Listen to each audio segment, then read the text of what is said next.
Une des informations très importantes de cette soirée qui s'est écoulée, si vous nous rejoignez, c'est que, à nouveau, l'Iran aurait utilisé son pire missile, le Khorramshahr 4, ce missile à sous-munitions. Alors, il a été intercepté dans le ciel israélien. Nous serons d'ailleurs dans quelques instants à Tel Aviv. Brandon Waret nous a rejoint. Brandon, racontez-nous ce à quoi ressemble ce missile.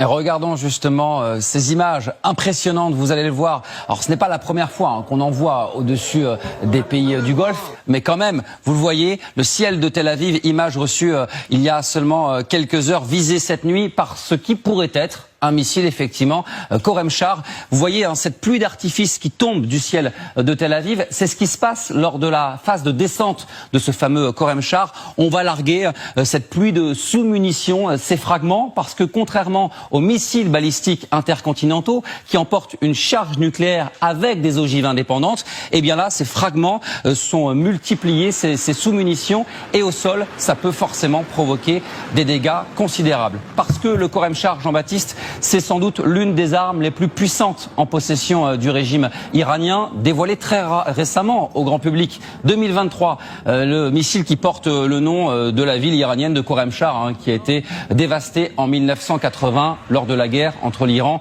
et l'Irak. On regarde ses caractéristiques techniques impressionnantes parce que ce missile peut viser Israël en moins de 12 minutes, ce qui complexifie forcément les systèmes de défense israéliens pour repérer et intercepter ce missile.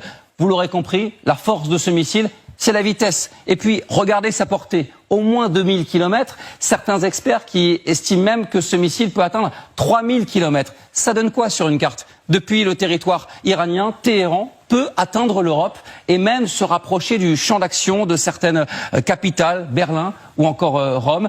Forcément, les chiffres sont extrêmement opaques, difficile de savoir combien Téhéran possède de missiles Khorramshahr. Et puis, autre question, combien coûte une unité de ce missile? Là aussi, c'est extrêmement complexe. Certains experts estiment plutôt autour de 5 à 8 millions de dollars au total.